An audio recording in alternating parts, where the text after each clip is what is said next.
آپ شکم مادر کے اندر ہیں تو حضور علیہ السلام کے چچا کی زوجہ ہیں حضرت ام فضل،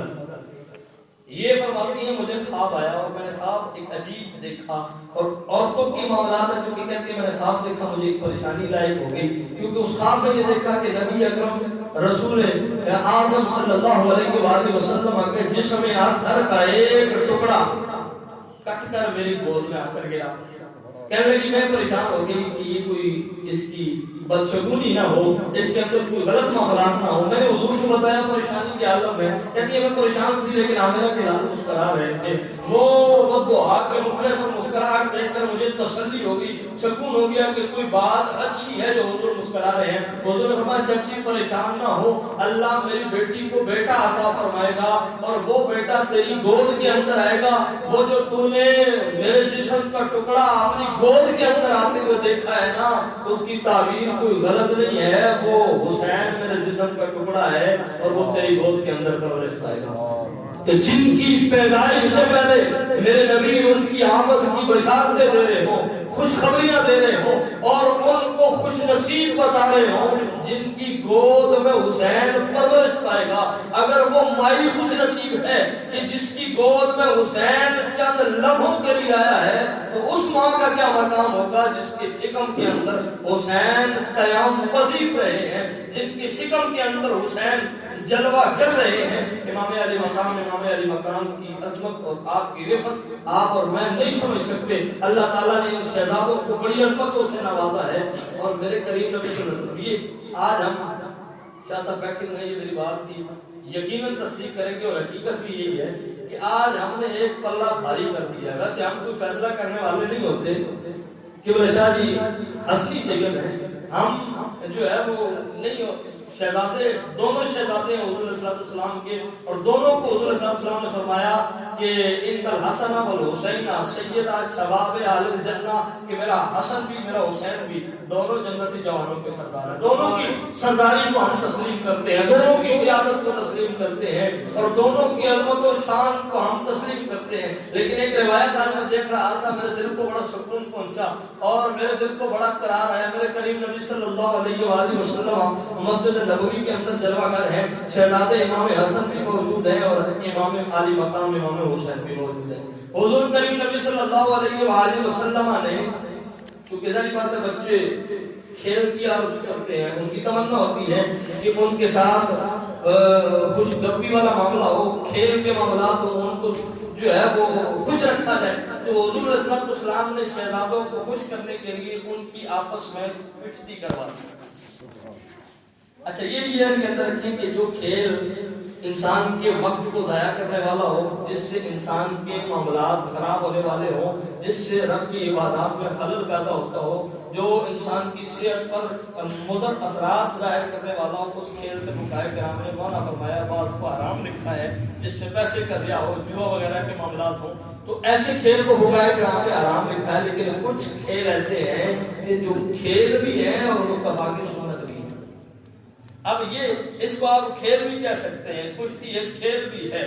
اسی طرح گھڑ سواری یہ ایک کھیل بھی ہے، لیکن اس کے ساتھ ساتھ یہ چونکہ ایک تربیت کا انداز بھی ہے۔ اس دور کے اندر چونکہ مجاہد کو جہاد کرنے کے لیے آج تو یہ ہے کہ گولی چلا دی، آج تو یہ ہے کہ بندوق چلا دی، آج یہ ہے کہ توپ اور جو ہے وہ ٹینک چلا دیے، آج طاقت کا اندازہ نہیں لگا جا سکتا، لیکن اس دور کے اندر مجاہد کا طاقتور ہونا، صحت مند ہونا ضروری ہے۔ اور حدیث پاک کا مفہوم بھی یہی ہے کہ کمزور مومن سے قوی مومن رب کی بارگاہ میں زیادہ جو ہے وہ پسندیدہ ہے، کیونکہ اس لیے پسندیدہ ہے کہ وہ رب کی عبادت کو صحیح طریقے سے ادا کر سکتا ہے۔ اس حیثیت سے اپنی صحت کو برقرار رکھنے کے لیے اگر کوئی اس طرح کے معاملات کرتا ہے تو اس کے اندر کوئی قباحت نہیں ہے، اور یہ حضور صلی اللہ علیہ وسلم کے صحابہ کرام سے، حضور کی اولاد پاک سے یہ چیزیں ثابت ہیں۔ تو حضرت امام حسن، جو بات میں بتا رہا ہوں، امام حسین کشتی لڑ رہے ہیں، کشتی کر رہے ہیں، تو کشتی کے دوران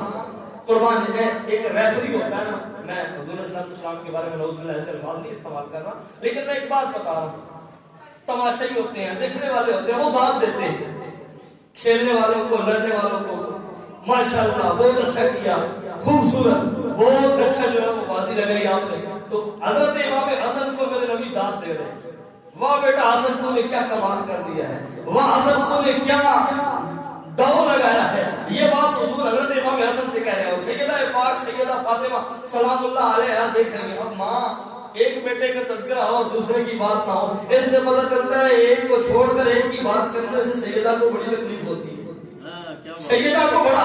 دکھ ہوتا ہے. حضرت سیدہ پاک سیدہ کائنات دیکھ رہی ہیں, کہنے کہ یا رسول اللہ میں کافی دیر سے دیکھ رہی ہوں, آپ جب بھی دعوت دیتے ہیں حسن کو دعوت دیتے ہیں, حسن تم نے ایسا کر دیا, حسن تم نے ایسا کر دیا, حسن تم نے کمال کر دیا, شاباش حسن, واہ حسن. یہ ساری دعوت کے کلمات یا رسول اللہ صرف حسن کے لیے ہے, میرے حسین کا کیا بنے گا؟ مصطفیٰ مسکرا پڑے, فرما بیٹی میں جانتا ہوں محبت دونوں سے ہے, لیکن بات چونکہ کشتی کی ہو رہی ہے تو جو مد مقابل لڑنے والے ہوتے ہیں ان کے تماشائی بھی دو حصوں میں بڑھ جاتے ہیں. ایک کو داد دیتا ہے, دوسرا دوسرے کو داد دیتا ہے. میں نے جب حسن کو داد دینا شروع کی, رب کی سدرہ سے اتر کر جبریل زمین پر آ گیا ہے, تیرے حسین کو جبریل داد دے رہا ہے. ارے تکبیر, اللہ اکبر, ارے رسالت, ارے حیدری.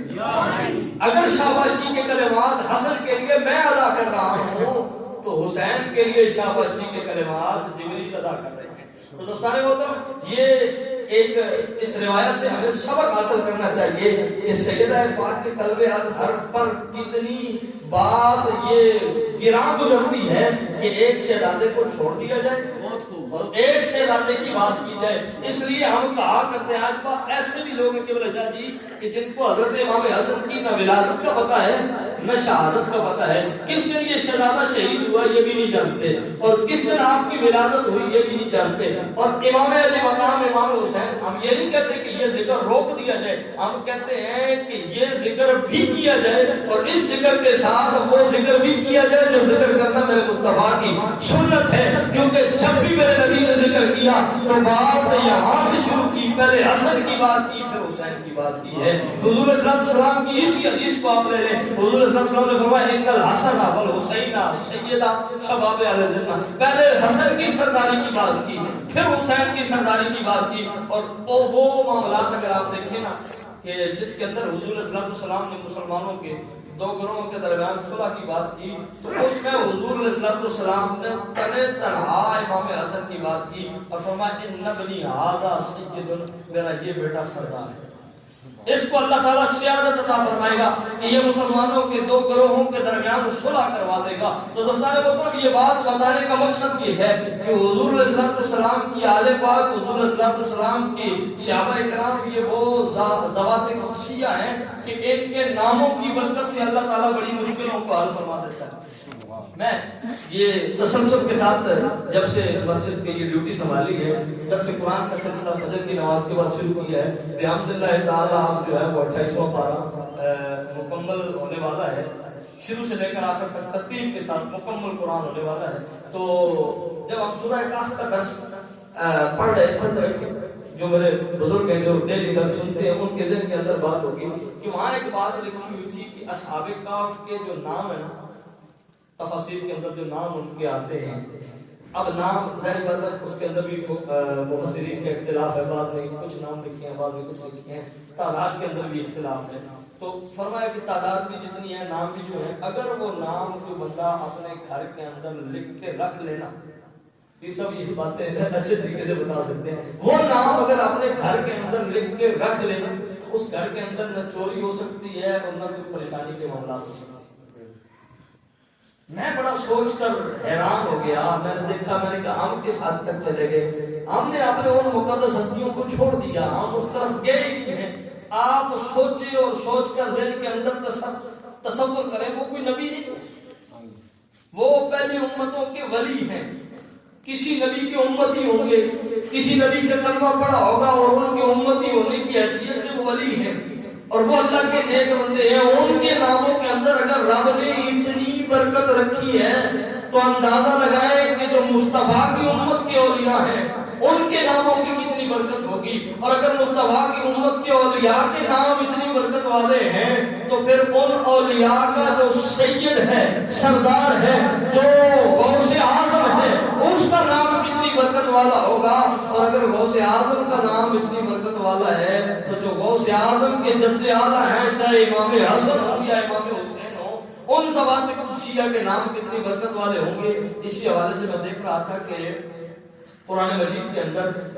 پہلے بارے میں اللہ تعالیٰ نے یہ الفاظ ذکر فرمایا, فَتَلَقَّىٰ آدَمُ مِن رَّبِّهِ كَلِمَاتٍ فَتَابَ عَلَيْهِ. تو ان کلمات کی تشریح کرتے ہوئے علماء کرام نے اس چیز کو بیان فرمایا کہ اللہ نے کچھ کلمات آدم علیہ السلام کو سکھائے. جب آدم علیہ السلام توبہ کرنا چاہتے تھے, رب کی بارگاہ میں اپنی اس لفظ کی معافی چاہتے تھے اور اللہ کی بارگاہ میں وہ التجا کر رہے تھے, توبہ کے معاملات کر رہے تھے, تو اس وقت حضرت آدم علیہ السلام کو اللہ نے کلمات سکھائے تھے اور جبریل علیہ السلام کو بھیجا, اور جبریل علیہ السلام نے آدم علیہ السلام کو جو کلمات سکھائے, بعض روایات کے اندر آتا نہیں وہ کلمات اللہ نے جنت کے اندر ہی آدم علیہ السلام کو سکھا دیے. لیکن آدم علیہ السلام چونکہ ظاہری بات ہے انسان ہونے کی, ایک نبی ہونے کی حیثیت تھی اور ساتھ انسان بھی تھے, تو وہ آپ کے ذہن سے محو ہو گئے. 300 سال تک وہ آپ کے ذہن کے اندر اس طرف خیال نہیں گیا. 300 سال کے بعد وہ خیال آیا کہ جو نام مجھے جبریل نے سکھائے تھے, اگر ان ناموں کا میں وسیلہ پیش کرتا ہوں تو ہو سکتا ہے میری توبہ قبول ہو جائے. تو پھر آدم علیہ السلام نے وہ جو نام جبریل امین نے سکھائے, مفسرین فرماتے ہیں کہ فرمایا جبریل امین نے بتایا کہ محمد, علی, فاطمہ,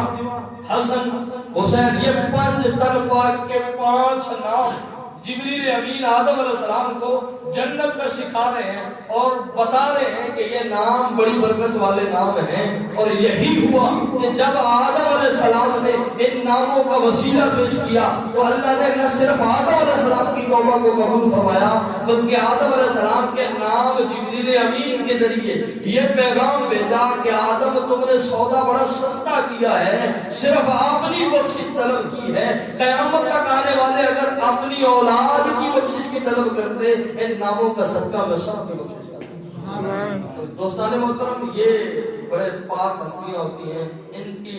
مقابلے بازیاں کروانے کی ضرورت نہیں کہ فلاں ایسا تھا, فلاں ایسا تھا.